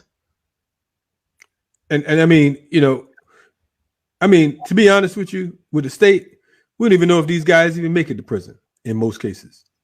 Yes. We have no idea. You know what I mean? So the thing is, it's like there's no there's no thought of justice in America. I'm not impressed when they say that a cop was convicted. Derek Chauvin was convicted in Minnesota some weeks ago. This past week, Garrett Ralph, the white boy who murdered Rayshard Brooks, mm-hmm. had his job reinstated. He's still, my man ain't been dead a year yet. And he has his job back because the fact that they say that there was no due process. There was no due process with Rayshard Brooks being murdered. You understand what I'm saying? Mm-hmm. I mean, Rayshard Brooks, they say he had alcohol or whatever, and I'm whatever the case on that. I don't think no one should be murdered because they're drunk. But he was in a Wendy's drive-thru. He never even made it to his last supper. You understand what I'm saying? They said he fell asleep in the drive-thru, and the Negroes called the police on him. I guess they couldn't knock on the window and say, "Hey, man, you need to wake up and pull over." Mm-hmm. Let's call the police. Now he's dead, and it took a white woman, to burn the Wendy's down. To do what? It took a white woman to come back and burn that Wendy's down because she felt that it wouldn't be right for that Wendy's to still stand there after that was the scene of the crime, the scene of where Rayshard Brooks was murdered here in Atlanta last summer. You understand what I'm saying? So, we're in a hell of a place, man. We are, and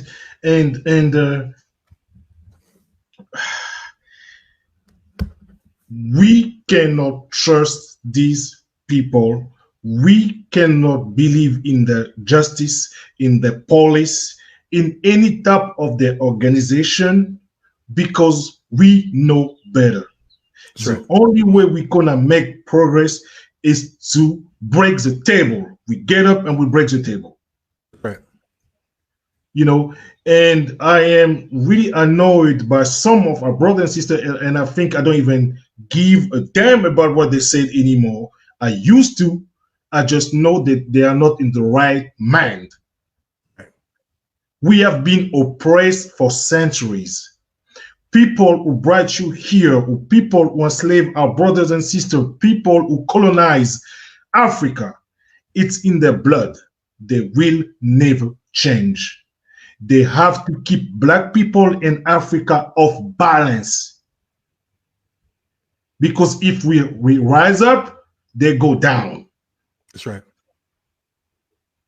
But our people don't get it.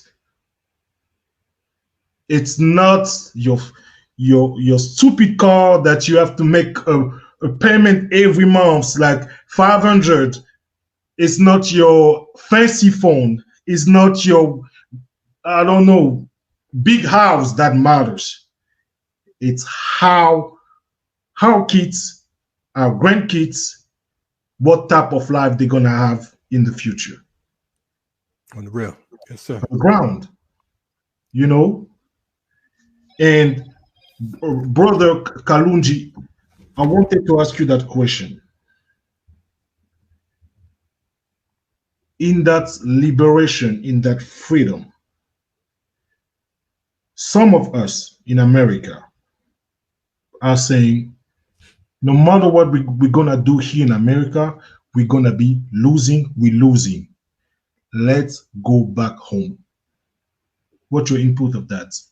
Because some of them say, no, we have to stay here and fight because our ancestors, and I understand our ancestor built this country, so we have to fight here. Some others saying, no, let's go back home and let's build Africa and start the movement of liberation there. Well, let me ask you a question, right? Yes. There's 54 countries in Africa, right? Yeah. Is imperialism there? Yes. Okay. So, so the answer to that is global white supremacy is global. You understand what I'm saying? Global white supremacy is international. You know, there is, wherever you go, Europeans and different oppressors, certain Asians and the whole nine will be a dominating force. Okay.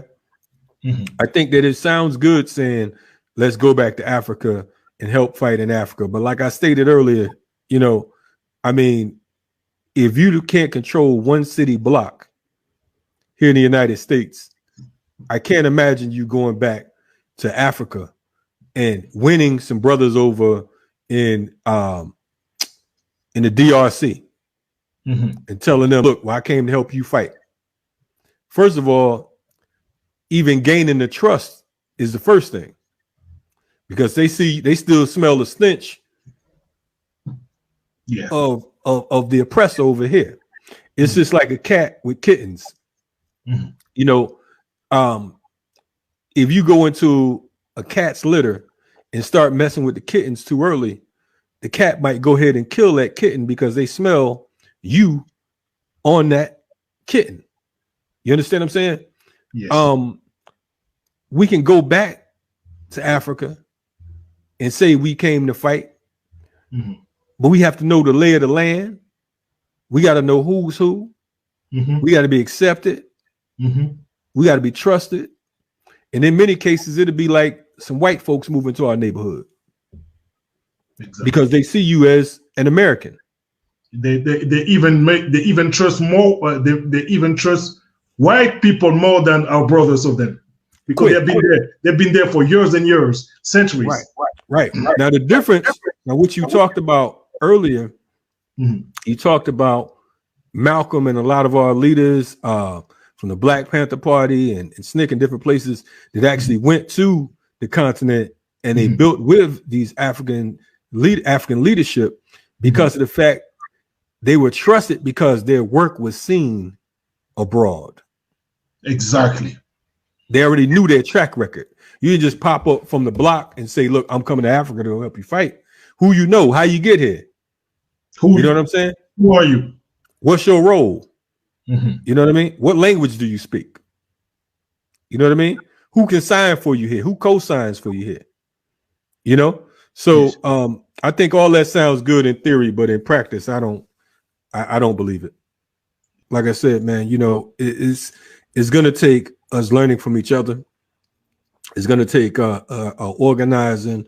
It's going to take more practice in theory, because I think that sometimes we get so caught up in theory, but we have to have that on-the-job training. UEP Newton from the Black Panther Party said that the people learn through observation and participation.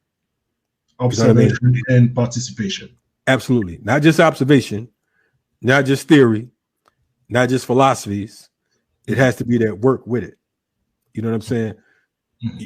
If you're going to have a France Fanon, you need freedom fighters to back that.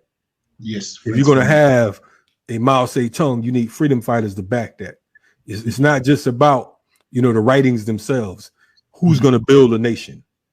You understand what I'm saying? Who's going to go out there and work the fields? Where the field workers? Where the freedom fighters at? You know what I mean? A lot of times, like I said, we get caught up in pure theory. We get caught up in pure philosophies. We can tell you about all the terminology. We could talk deep. We can debate. We can philosophize. But at the end of the day, when a motherfucker run up on your house, can you defend it? Exactly. If somebody go slap the shit out your wife, can you defend that? Exactly. And that's what I've been telling on when I do a French, when I do live in French, that's what I've been telling to my people. To me, a fighter or even an activist, it's someone who can protect his family when he's attacked. Period. It's not about talking. It's not about having conversation, you know, because brother Kalonji, me personally, it took me for a while to get some type of consciousness. Born in a family where French is the main language, if you speak a foreign language, you think like your master. That's right. You go to the school, what they teach you. Bullshit, history, or we discovered this place. You know, everything is beautiful about them. Everything is just bad about you. They're up, you're down. Right. And even when I got here, I made a mistake. I joined the army. I went in the US Army. But I started reading a lot. Ben Youssef, Jen Henry Clark. Reading. Right. And I start to understand there's something that's not quite right. I'm not doing the right thing here. Because if they said, go back to Congo and go kill your people, what I'm going to do? You got to go back to the Congo and do your thing. You got to do the bidding of the enemy. And that's your job. So that's the role. Yes. And I was in an imperialist army wanting to kill my own people. That's right. And I went to talk to my surgeon. I said, I was already a surgeon. I said, I need to get out. My contract was 6 years. It was only maybe my second or third year. So I said, I need to get out. Right. Yeah, but you have a contract. No. We need to find a way. I cannot finish. I cannot go to the end of my contract. I need to get out. And I got out. So when I see some brothers from Africa, because there's many of them in the US Army, who said, oh, but I cannot get out. It's too hard. I'm like, bullshit. If I did it, you can do it. Right. But what you're saying is, you know, here in the United States with the police, that's a microcosm of the macrocosm. So just like you're saying, if they send you to the Congo and tell you got to kill your people, if they send you to the hoods of Compton, if they send you to Minnesota, if they send you to Miami, wherever they have you at, you know what I mean? Because of the fact that, like I said, you are the local military arm of the establishment. You understand what I'm saying? So if you, wherever they send you to kill, then that's what you got to do. And it's not about, well, you know, she's black or she's this or whatever. See, only the victims get caught up in the oppressor's identity. You understand what I'm saying? They want to respect the oppressor. Well, you know, that cop, you know, she got popped, but she was a black woman. I feel sorry for her. Mm. Or you know, what was her gender, or what was this and that. I'm not I have no allegiance to my oppressor. I don't feel no sorrow for my oppressors. You understand what I'm saying? I don't have to respect my oppressors' race, creed, gender, age, none of that shit, because they are my enemy. You understand what I'm saying? In fact, I will find every way possible to be as disrespectful as I possibly could be towards them, because of the fact that their very nature is a disrespect to my life. It is a threat to my life. It is a threat to my people's lives. So, you know, we get caught up in all this bullshit. When they come kill us, they don't care if it's a 15-year-old girl, a 7-year-old girl like Ayanna Stanley Jones up in Detroit. Mm-hmm. They don't care if you're a 92-year-old woman like Katherine Johnson here in Atlanta. They don't care nothing about that. Only us. You understand what I'm saying? But we have to realize that the police is an occupied force in our communities. Mm-hmm. And just like you said, you had to get up out of that particular entanglement. The same thing happens on a local level. That's what black police have to do here. They have to say, you know what? I got to get the hell out of this job. And if I'm going to be a part of a force, I need to get on the right side of history and assist in training our brothers and sisters in the community. Yeah. You understand what I'm saying? And on how to defend themselves, and how not to be victims, because of the fact that unfortunately here we are in 2021 and we're still victims. And we're victims to our own ignorance. We're victims to our own disorganization. Mm-hmm. You know what I'm saying? We're victims to our, to our egos. You know, so again, we're gonna win in spite of ourselves, man. It's just, it took us 500 years to get in this. Mm-hmm. It may take us that long to get out. Yeah, yeah. But it won't be through an election. No. Let's forget about election, voting. It's same people, CEOs working for the same corporation. Indeed. And I know it's gonna be almost two hours, and I do have two last questions, brother Kalonji, and I will let you go. I do have two questions. Cool. I got about 5 minutes for you because I got another interview coming up, and I'll. Okay, we're gonna do it real fast. Okay, just one question. It's all good, brother. Back in the days, you could feel that our fathers and grandfathers trained us to be warriors. Today, are we failing as parents and grandparents? And what you think, what is a part of women in that failing?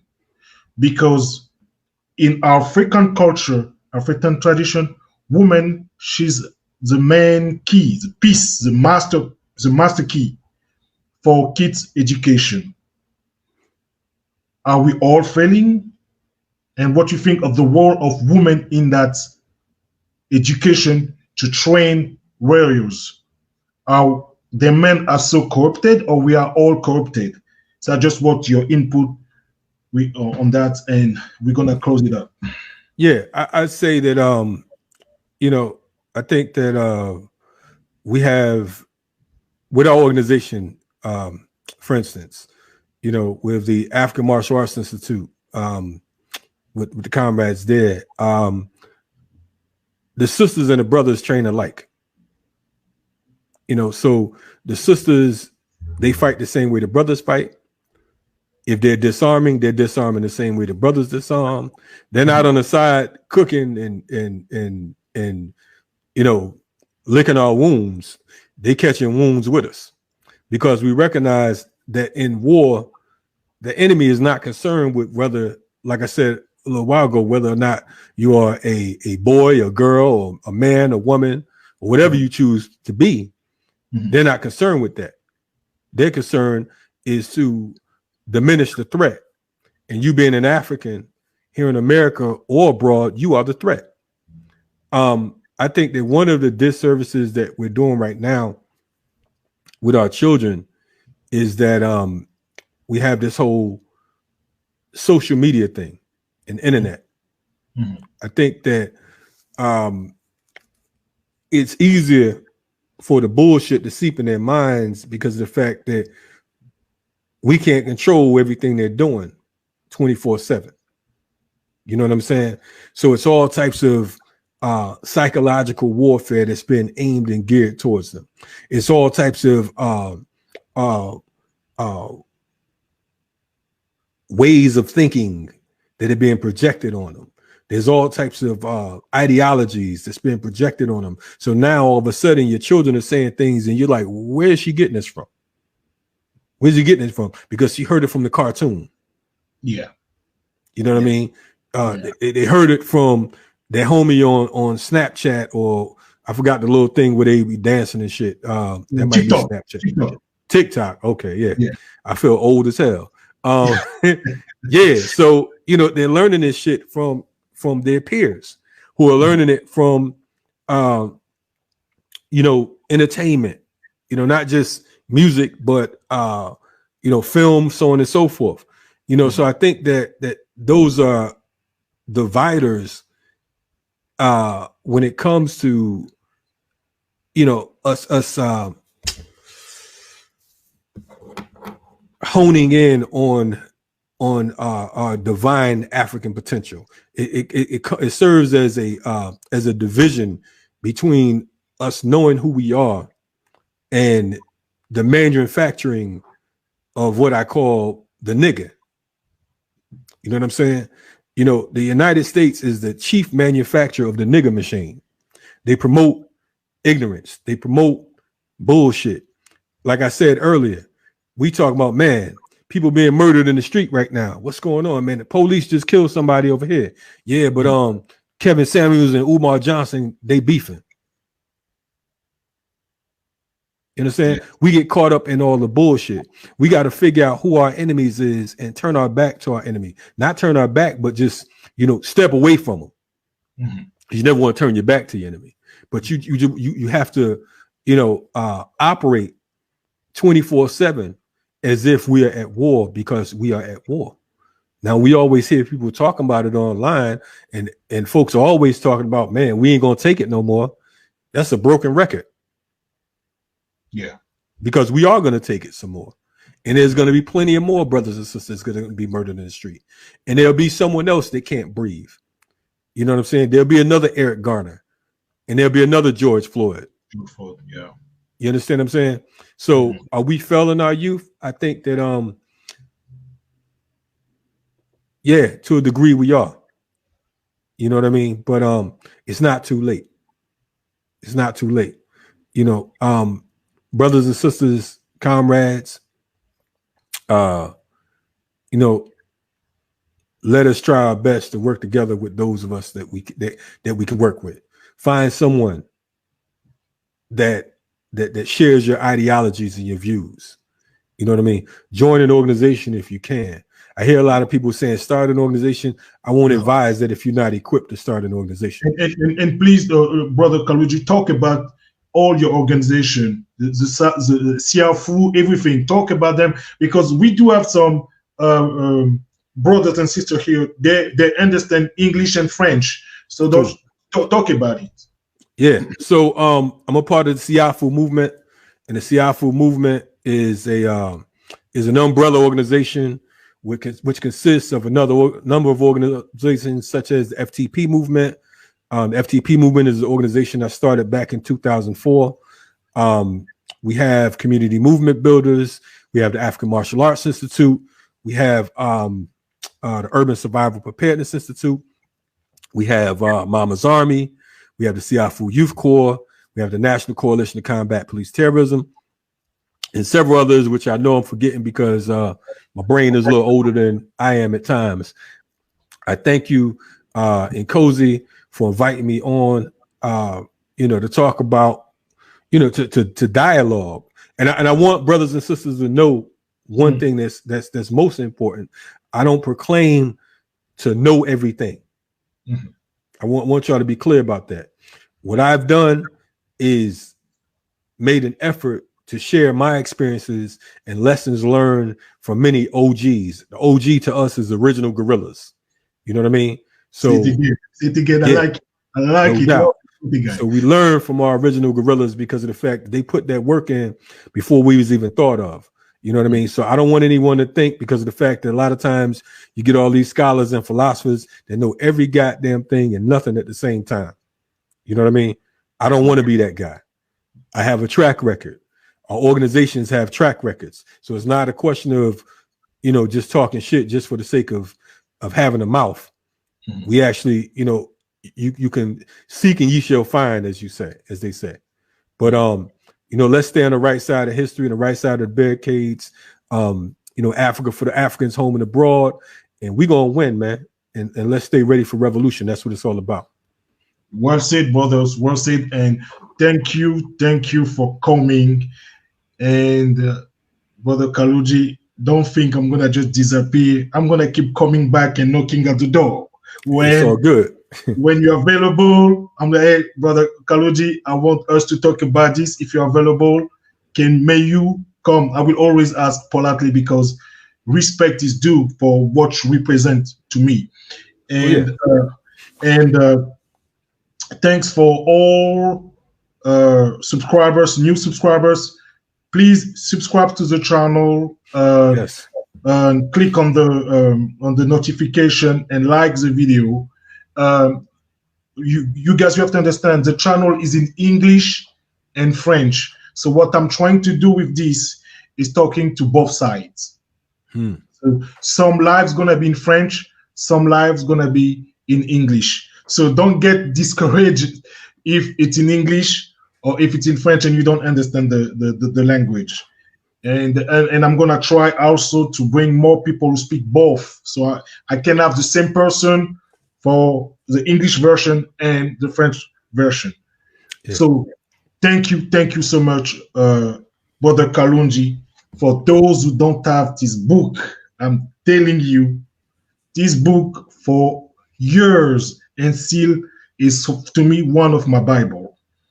Hey, brother, I love this material. It's deep. Go get that book. Please go get that book. Hey, all brother, right. Revolutionary love, brother. Stay on point. Appreciate you for bringing me on. Yeah. Salute to all y'all. Yes, sir. Black power. Peace. Black power. Peace. Mm-hmm. Thank you, guys. Thank you. I'm so grateful. So grateful. Don't forget to subscribe, like the video, and share, and be a part of the family. Okay. So thank you. Have a good night. Bye, family. Mbote, Kiambote, Yenge, Otep.